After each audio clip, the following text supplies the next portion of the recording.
Hi, good morning, dear friends. നമ്മൾ 5th semester B Com business research മെത്തേഡിൻ്റെ 5ാമത്തെ ചാപ്റ്ററാണ് ഡിസ്കസ് ചെയ്തുകൊണ്ടിരിക്കുന്നത്. അതിലെ methods of primary data collection എന്ന പാർട്ടിനെയാണ് ഇന്നത്തെ ഈ ഒരു വീഡിയോയിലൂടെ ഡിസ്കസ് ചെയ്യുന്നത്. പ്രൈമറി ഡാറ്റ എന്താണ് എന്നുള്ളത് നമ്മൾ കഴിഞ്ഞ ക്ലാസ്സിൽ പറഞ്ഞിട്ടുണ്ടായിരുന്നു. പ്രൈമറി ഡാറ്റ എന്ന് പറയുന്നത് റിസർച്ചർ ഫസ്റ്റ് ഹാൻഡ് ആയിട്ട് കളക്ട് ചെയ്യുന്ന ഡാറ്റയാണ് പ്രൈമറി ഡാറ്റ എന്ന് പറയുന്നത്. ഈ ഡാറ്റ കളക്ട് ചെയ്യുന്നതിന് നമുക്ക് ഡിഫറെൻ്റ് ആയിട്ടുള്ള ഒരുപാട് മെത്തേഡുകളുണ്ട്. അതിലേറ്റവും പ്രധാനപ്പെട്ട 3 മെത്തേഡുകളെ കുറിച്ചാണ് ഇന്ന് നമ്മൾ ഡിസ്കസ് ചെയ്യുന്നത്. ബാക്കിയുള്ള മെത്തേഡുകൾ തൊട്ടടുത്ത വീഡിയോകളിലായിട്ട് നമ്മൾ ഡിസ്കസ് ചെയ്യുന്നതാണ്. അപ്പോൾ നമ്മൾ നേരെ നമ്മളുടെ വിഷയത്തിലേക്ക് പോകാം. Okay, methods of collecting primary data. Primary data collect ചെയ്യുന്നതിന് ഒരുപാട് മെത്തേഡുകളുണ്ട്.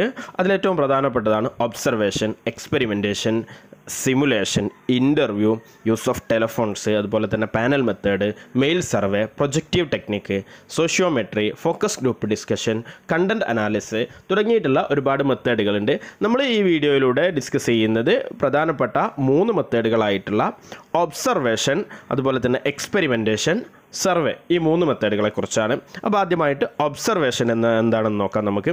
It is one of the important method of acquiring knowledge in social and physical science. Social and physical സയൻസിൽ ഡാറ്റ കളക്ട് ചെയ്യാൻ, നോളജ് അക്വയർ ചെയ്യാൻ പ്രധാനമായിട്ട് ഉപയോഗിക്കുന്ന ഒരു മെത്തേഡാണ് observation എന്ന് പറയുന്നത്. These are methods of gathering data that involves watching test subject without interacting them. These are the methods of gathering data. Data collect ചെയ്യുന്നതിനുള്ളൊരു മെത്തേഡാണ് that involves watching test subject. ആരാണോ നമ്മളുടെ സാമ്പിൾ, ആരാണോ നമ്മളുടെ ടെസ്റ്റ് സബ്ജക്റ്റ്, എന്താണോ നമ്മളുടെ test ചെയ്യേണ്ടത്, എന്തിനെയാണോ നമ്മൾ പഠിക്കേണ്ടത്, ആ ഒരു സബ്ജക്റ്റിനെ വാച്ച് ചെയ്യുന്നു വിത്തൗട്ട് ഇൻട്രാക്റ്റിംഗ് ദം. അവരുമായിട്ട് ഒരു തരത്തിലുള്ള കമ്മ്യൂണിക്കേഷനും ഇല്ലാത്ത രീതിയിൽ. There is no verbal communication with the respondents. റെസ്പോണ്ടൻറ്റുമായിട്ട് ഒരു വെർബൽ കമ്മ്യൂണിക്കേഷൻ എന്ന് പറഞ്ഞാൽ വാക്കാലുള്ള ഒരു കമ്മ്യൂണിക്കേഷനും ഇല്ലാത്ത രീതിയിൽ അവരെ വാച്ച് ചെയ്തുകൊണ്ട്, അവരെ നിരീക്ഷിച്ചുകൊണ്ട് നമ്മൾ കാര്യങ്ങൾ അനലൈസ് ചെയ്യുന്ന രീതിയാണ് ഒബ്സർവേഷൻ എന്ന് പറയുന്നത്. അപ്പോൾ ഒരു പോപ്പുലേഷൻ, നമ്മളുടെ പോപ്പുലേഷൻ എന്ന് പറയുന്നത് ഒരു പ്രത്യേക വിഭാഗത്തിൽപ്പെട്ട ആളുകളാണ് എന്ന് പറഞ്ഞാൽ ഫിസിക്കലി ഡിസേബിൾ ആയിട്ടുള്ള ആളുകളെക്കുറിച്ചുള്ള ഒരു പഠനമാണ് നമ്മൾ നടത്തുന്നത് എങ്കിൽ നമ്മൾ എന്ത് ചെയ്യുന്നു? ഡിസേബിളായ ആളുകളെ നിരീക്ഷിച്ചിട്ട് അതിൻ്റെ അടിസ്ഥാനത്തിൽ നമ്മളുടെ പഠനത്തിന് വേണ്ട ഡാറ്റ കളക്ട് ചെയ്യുന്ന, അവരുടെ ചലനങ്ങൾ എങ്ങനെയാണ്, അവരുടെ രീതി എന്താണ് എന്നൊക്കെ നിരീക്ഷിച്ച് നമ്മൾക്ക് വേണ്ട കാര്യങ്ങൾ, വിവരങ്ങൾ ശേഖരിക്കുന്ന രീതിയാണ് ഒബ്സർവേഷൻ എന്ന് പറയുന്നത്. Then features of observation. It's A mental and physical activity. ഇതൊരു മെൻ്റൽ അതുപോലെ തന്നെ ഫിസിക്കൽ ആക്ടിവിറ്റിയാണ്, മാനസികവും ശാരീരികവുമായ ഒരു പ്രവർത്തനമാണ്. It's selective. ഇതെപ്പോഴും സെലക്റ്റീവാണ്. സെലക്റ്റീവായ ആളുകൾ മാത്രമേ നമ്മൾ ഒബ്സർവ് ചെയ്യുന്നുള്ളൂ. It is purposive and not informal. ഇതെപ്പോഴും പർപ്പസീവാണ്, ഒരു പ്രത്യേക ആവശ്യത്തിന് വേണ്ടിയുള്ളതാണ്. നോട്ട് ഇൻഫോർമൽ, ഒരിക്കലും ഇൻഫോർമൽ അല്ലതാനും. It should be exact. അത് വളരെ കൃത്യമായിട്ടുള്ള, എക്സാക്റ്റ് ആയിട്ടുള്ള ഒരു കാര്യമാണ് നമ്മൾ ചെയ്യുന്നത്. ഇതാണ് ഒബ്സർവേഷൻ്റെ ഫീച്ചേഴ്സ് എന്ന് പറയുന്നത്. ഒബ്സർവേഷൻ്റെ ഒബ്ജക്റ്റീവ്സ് ആണ് നെക്സ്റ്റ് നമുക്ക് നോക്കാനുള്ളത്. ഒബ്സർവേഷൻ്റെ ഒബ്ജക്റ്റീവ്സ് എന്ന് പറയുന്നത് it studies collective behaviour and complex social situation. എപ്പോഴും കളക്റ്റീവായിട്ടുള്ള ബിഹേവിയറും അതുപോലെ തന്നെ കോംപ്ലക്സ് ആയിട്ടുള്ള സോഷ്യൽ സിറ്റുവേഷനെ സ്റ്റഡി ചെയ്യാനാണ് ഇത് പലപ്പോഴും നടത്തുന്നത്. എന്ന് പറഞ്ഞാൽ ഒരു കൂട്ടം ആളുകളെക്കുറിച്ച്, ഒരുപാട് ആളുകൾ ഉണ്ടാകുമ്പം അവരെക്കുറിച്ചുള്ള പഠനം നടത്താനാണ് പലപ്പോഴും എന്ത് ചെയ്യുന്നത്, ഈ ഒരു ഒബ്സർവേഷൻ കണ്ടക്ട് ചെയ്യുന്നത്.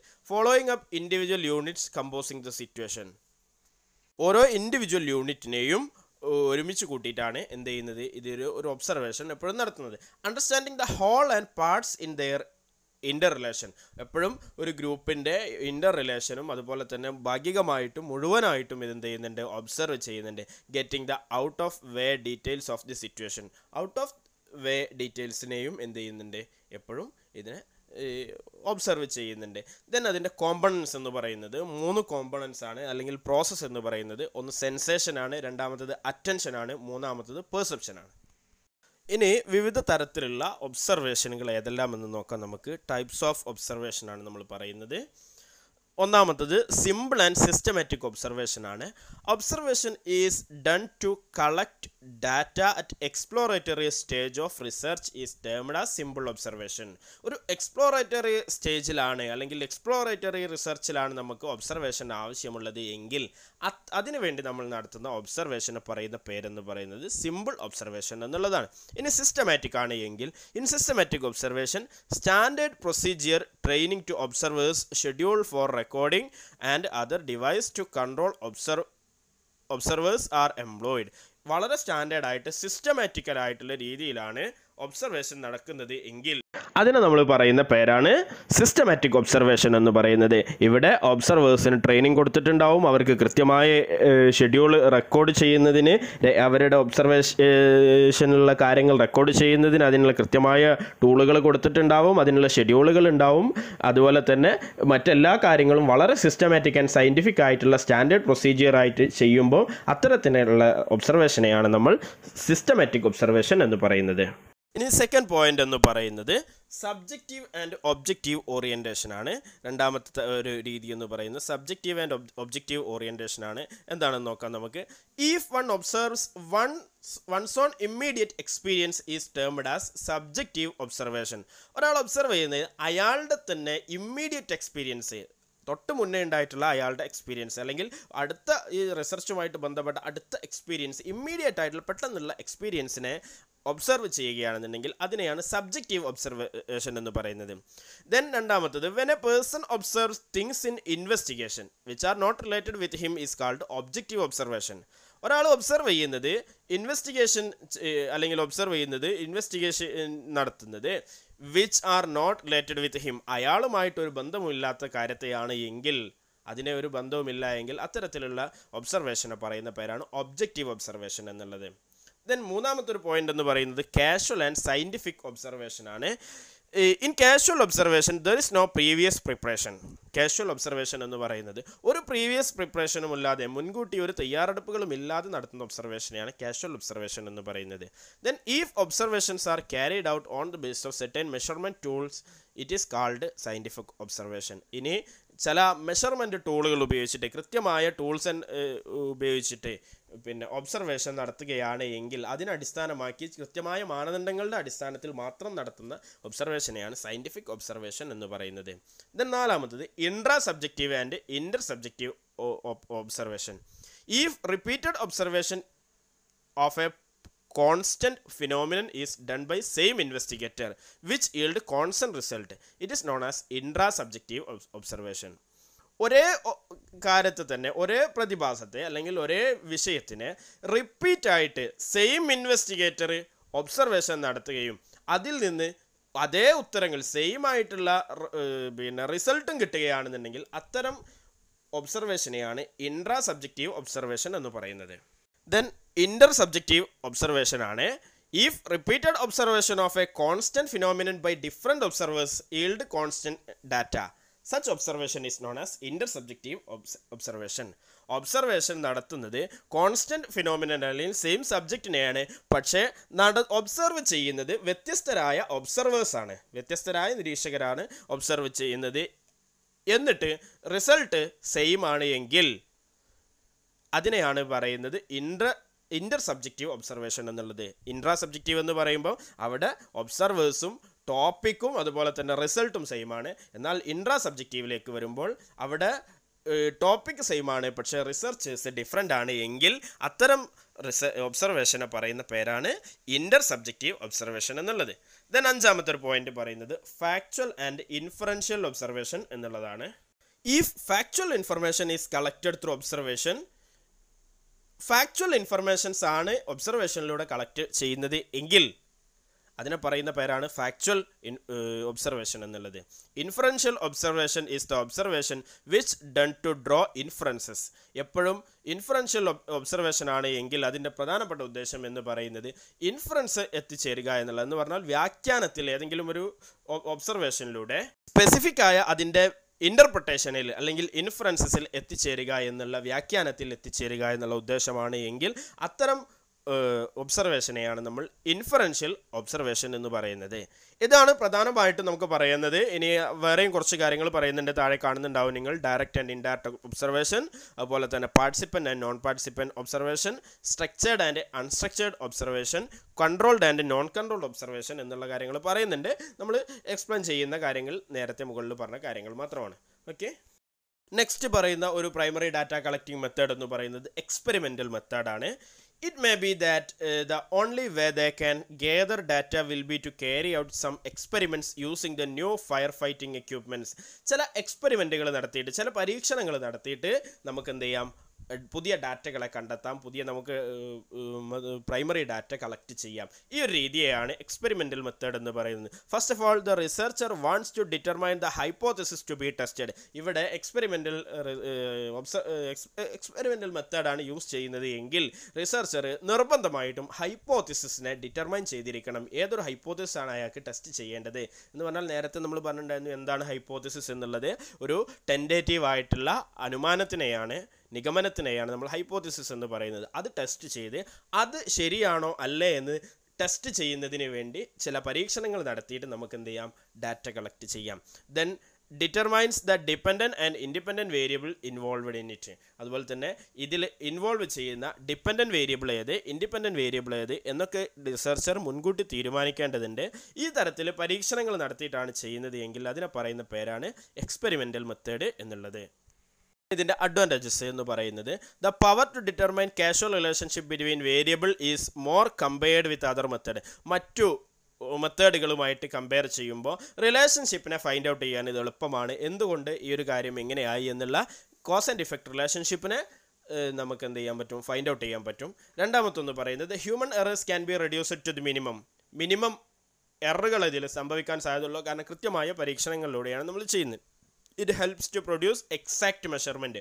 കൃത്യമായ മെഷർമെൻറ്റ് ഒബ്സർവേഷൻ എന്ന് പറയുമ്പം അത്ര നമുക്ക് കൃത്യമായിക്കൊള്ളും എന്നില്ല, നമ്മളുടെ ഒബ്സർവേഷൻ്റെ കപ്പാസിറ്റിക്ക് അനുസരിച്ചിട്ടായിരിക്കും ഇരിക്കുന്നത്. പക്ഷേ എക്സ്പെരിമെൻ്റ് എന്ന് പറയുന്നത് വളരെ കൃത്യമായ റിസൾട്ടായിരിക്കും ഇതിന് കിട്ടുന്നത്, മെഷർമെൻറ്റ് വളരെ കൃത്യമായിരിക്കും. ഇനി ഡിസഡ്വാൻറ്റേജസ് എന്ന് പറയുന്നത്, it is difficult to establish comparable to control and experimental group. Experimental ഗ്രൂപ്പിൻ്റെ കൺട്രോൾ ചെയ്യുക എന്നുള്ളത് നമുക്ക് പലപ്പോഴും ഡിഫിക്കൽട്ടായിട്ട് വരാം, കാരണം ഇതിൽ ഉൾപ്പെടുന്ന മറ്റു ഘടകങ്ങളെ കൺട്രോൾ ചെയ്യുക, നിയന്ത്രിക്കുക എന്നുള്ളത് നമുക്ക് ഡിഫിക്കൽട്ടായിട്ട് വരാം. It lacks realism. പലപ്പോഴും റിയലിസം എന്ന് പറയുന്നത് ഇതിനെ ഇല്ലാതെയാക്കുന്നുണ്ട്. അതുപോലെ തന്നെ it cannot be used to determine the opinions, motives and intention of individuals. ഒരിക്കലും ആളുകളുടെ അഭിപ്രായങ്ങൾ, അതുപോലെ തന്നെ ആളുകളുടെ ഇൻറ്റൻഷൻ, ഇതൊന്നും എന്ത് ചെയ്യുന്നില്ല, പിന്നെ ഇതിൽ മെഷർ ചെയ്യപ്പെടുന്നില്ല എന്നുള്ളതും ഇതിൻ്റെ ഒരു ഡിസഡ്വാൻറ്റേജസ് ആയിട്ട് പറയുന്ന കാര്യമാണ്. നെക്സ്റ്റ് മൂന്നാമത്തെ ഒരു മെത്തേഡും വളരെ പ്രധാനമായിട്ടുള്ള ഒരു മെത്തേഡുമായിട്ട് പറയുന്ന ഒന്നാണ് സർവേ അല്ലെങ്കിൽ മെയിൽ സർവേ എന്നൊക്കെ നമ്മൾ പറയുന്ന ഒരു കാര്യം എന്ന് പറയുന്നത്. It's A device for collecting data or factual information of certain decide characteristics of universe. നമ്മളുടെ പോപ്പുലേഷൻ, ടോട്ടൽ പോപ്പുലേഷനിൽ നിന്ന് നമുക്ക് വേണ്ട ഡാറ്റകൾ കളക്ട് ചെയ്തെടുക്കാൻ നമുക്ക് ഉപയോഗിക്കാൻ പറ്റുന്ന ഏറ്റവും പ്രധാനമായ ഒരു ടൂളാണ് അല്ലെങ്കിൽ ഒരു മെത്തേഡാണ് സർവേ എന്ന് പറയുന്നത്. Survey can be useful when a researcher wants to collect data on phenomenon that cannot be directly observed. ഒരു കൃത്യമായി നമുക്ക് ഒബ്സർവ് ചെയ്യാൻ കഴിയാത്ത അല്ലെങ്കിൽ കൃത്യമായി നമുക്ക് ഒബ്സർവ് ചെയ്യാൻ പറ്റാത്ത സ്ഥലത്ത് നമുക്ക് ഉപയോഗിക്കാൻ പറ്റുന്ന ഒരു മെത്തേഡാണ് സർവേ എന്ന് പറയുന്നത്. നിങ്ങൾ എല്ലാവർക്കും പരിചയം ഉണ്ടാവും. സർവേ എന്ന് പറയുന്നത് നമ്മളുടെ വീടുകളിലൊക്കെ പഞ്ചായത്തിനായിട്ടും മറ്റു കാര്യങ്ങൾക്കൊക്കെ ആയിട്ടും പല ആളുകൾ പലതരത്തിലുള്ള സർവേക്ക് വന്നിട്ടുണ്ടാവും. അത് ആ ഒരു രീതി തന്നെയാണ് ഇവിടെയും നമ്മൾ ഉദ്ദേശിക്കുന്നത്. എൻ്റെ ഡീറ്റെയിൽ ആയ രൂപത്തിലേക്ക് നമുക്ക് കടന്നു ചെല്ലുമ്പോൾ മനസ്സിലാവും. Then features of survey method. Survey മെത്തേഡിൻ്റെ പ്രത്യേകതകൾ എന്ന് പറയുന്നത്, ഇറ്റ്സ് എ ഫീൽഡ് സ്റ്റഡി. എപ്പോഴും സർവേ നടത്തുന്നത് ഫീൽഡിൽ പോയിട്ടാണ്.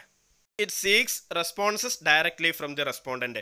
റെസ്പോണ്ടൻറ്റിൻ്റെ കയ്യിൽ നിന്ന് ഡയറക്റ്റ് ആയിട്ട് എന്ത് ചെയ്യാണ്, റെസ്പോൺസുകൾ, അയാളുടെ ഉത്തരങ്ങൾ, അയാളുടെ അഭിപ്രായങ്ങൾ സ്വീകരിക്കുകയാണ് നമ്മൾ. അതുപോലെ തന്നെ it can cover A very huge population. ഒരു വലിയ പോപ്പുലേഷൻ ഉണ്ടെന്നുണ്ടെങ്കിലും എന്ത് ചെയ്യാൻ പറ്റും, നമുക്ക് അതിനെ കവർ ചെയ്യാൻ പറ്റും. It an extensive as well as intensive study. എക്സ്റ്റെൻസീവുമാണ്, അതേസമയം തന്നെ ഇത് ഇൻറ്റൻസീവുമാണ്. Survey covers a definite geographical area. ഒരു പ്രത്യേക അല്ലെങ്കിൽ ഒരു വ്യക്തമായ ഒരു സ്ഥലം, ഒരു ജിയോഗ്രഫിക്കൽ ഏരിയ കംപ്ലീറ്റ് ചെയ്യാനും ഇതുകൊണ്ട് നമുക്ക് സാധിക്കും. ഒബ്ജക്റ്റീവ്സ് ഓഫ് സർവേ ആണ് നമ്മൾ പറയുന്നത്. To provide information to government or planners or business enterprises. ഗവൺമെൻറ്റുകൾക്ക് അതുപോലെ തന്നെ പ്ലാനേഴ്സിന് അതുപോലെ തന്നെ ബിസിനസ് എൻ്റർപ്രൈസിനൊക്കെ ഇൻഫർമേഷൻ പ്രൊവൈഡ് ചെയ്യുക എന്നുള്ളതാണ് പ്രധാനമായിട്ട് ഇതുകൊണ്ട് ഉദ്ദേശിക്കുന്നത്. നമുക്കറിയാം പഞ്ചായത്തുകളിൽ നിന്നും അതുപോലെ തന്നെ മുനിസിപ്പാലിറ്റികളിൽ നിന്നൊക്കെ നമ്മളുടെ ഗവൺമെൻറ്റിൻ്റെ ആവശ്യത്തിന് വേണ്ടിയിട്ട് പലപ്പോഴും സർവേക്ക് നമ്മുടെ വീടുകളിലൊക്കെ വരാറുണ്ട്. അത് തന്നെയാണ് ഉദ്ദേശം എന്ന് പറയുന്നത്, അവർക്ക് വിവരങ്ങൾ കൈമാറുക എന്നുള്ളത്. It is used to explain a phenomenon. ഒരു ഫിനോമിനനെ എക്സ്പ്ലെയിൻ ചെയ്യാനാണ് ഇത് ഉപയോഗിക്കുന്നത്. Then surveys are design to make comparison of demographic groups. Demographic ഗ്രൂപ്പുകളുടെ ഇടയിൽ കമ്പാരിസൺ നടത്താനും ഇത് പലപ്പോഴും നമ്മൾ എന്ത് ചെയ്യുന്നുണ്ട്, ഉപയോഗിക്കുന്നുണ്ട്. അതും ഇതിൻ്റെ ഒരു ലക്ഷ്യമാണ്. Survey conducted to know cause and effect relationship is useful for making prediction നടത്തുന്നതിന് വേണ്ടിയിട്ട് കോസ് ആൻഡ് ഇഫക്റ്റ് റിലേഷൻഷിപ്പ് എന്താണ് എന്നുള്ളത് മനസ്സിലാക്കാൻ വേണ്ടിയിട്ടും ഇതിനെ നമ്മൾ ഉപയോഗിക്കുന്നുണ്ട്. എന്ന് പറഞ്ഞാൽ ഇതിൻ്റെ ഓരോ കാര്യങ്ങളും ഇങ്ങനെയാവാനുള്ള കാരണം എന്ത്, കാര്യകാരണ ബന്ധം എന്താണ് എന്നുള്ളത് ഐഡൻറ്റിഫൈ ചെയ്യാനും നമ്മളിത് ഉപയോഗിക്കുന്നുണ്ട്. കാര്യങ്ങളാണ് ഇതിൻ്റെ ഒബ്ജക്റ്റീവായിട്ട് പറയുന്നത്. നെക്സ്റ്റ് നമ്മൾ പറയുന്നത് ടൈപ്സ് ഓഫ് സർവേ ആണ്. വിവിധ തരത്തിലുള്ള സർവേകൾ ഏതെല്ലാമാണ് എന്നുള്ളതാണ് പറയുന്നത്. ഒന്നാമത്തത് ക്രോസ് സെക്ഷണൽ സർവേ ആണ്, എ എന്ന് പറയുന്നത്. It is used to gather information on a population at a single point of time. ഒരേ സമയത്ത് ഒരുപാട് ആളുകൾ ഒരു മൊത്തം പോപ്പുലേഷനിൽ നിന്ന് വിവരം കിട്ടലാണ് നമ്മളുടെ ഉദ്ദേശമെങ്കിൽ ആ സമയത്ത് നമ്മൾ ചെയ്യുന്ന സർവേയാണ് ക്രോസ് സെക്ഷണൽ സർവേ എന്ന് പറയുന്നത്. ദെൻ ബി എന്ന് പറയുന്നത് ലോങ്ങിറ്റ്യൂഡിനൽ സർവേ ആണ്. Data gather over a period of time എന്നുള്ളതാണ്. The three main surveys are. പിന്നെ ലോങ്ങിറ്റ്യൂഡിനൽ സർവേ എന്ന് പറയുന്നത് ഒരു പീരിയഡ് ഓഫ് ടൈം, ഒരു നിശ്ചിത സമയത്തിൻ്റെ ഉള്ളിൽ നമുക്ക് ഡാറ്റ കളക്ട് ചെയ്താൽ മതിയെങ്കിൽ അത്തരം സർവേനെയാണ് നമ്മൾ ലോങ്ങിറ്റ്യൂഡിനൽ സർവേ എന്ന് പറയുന്നത്. ക്രോസ് സെക്ഷണൽ സർവേ എന്ന് പറയുന്നത് ഒരൊറ്റ സമയം കൊണ്ട് മൊത്തം പോപ്പുലേഷൻ്റെ വിവരം നമ്മൾക്ക് കിട്ടേണ്ട ആവശ്യമുണ്ടെങ്കിൽ അവിടെ നമ്മൾ നടത്തുന്ന സർവേയാണ് cross sectional survey.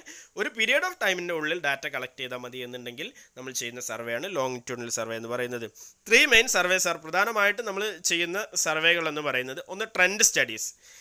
It focus on particular population which sampled and scrutinized repeatedly. ഒരു പ്രത്യേക പോപ്പുലേഷൻ, പർട്ടിക്കുലർ ആയിട്ടുള്ള പോപ്പുലേഷൻ്റെ ഇടയിൽ നമുക്ക് ചെയ്യാൻ പറ്റുന്ന സർവേയാണ് ട്രെൻഡ് സ്റ്റഡി എന്ന് പറയുന്നത്. Which samples and scrutinised repeatedly.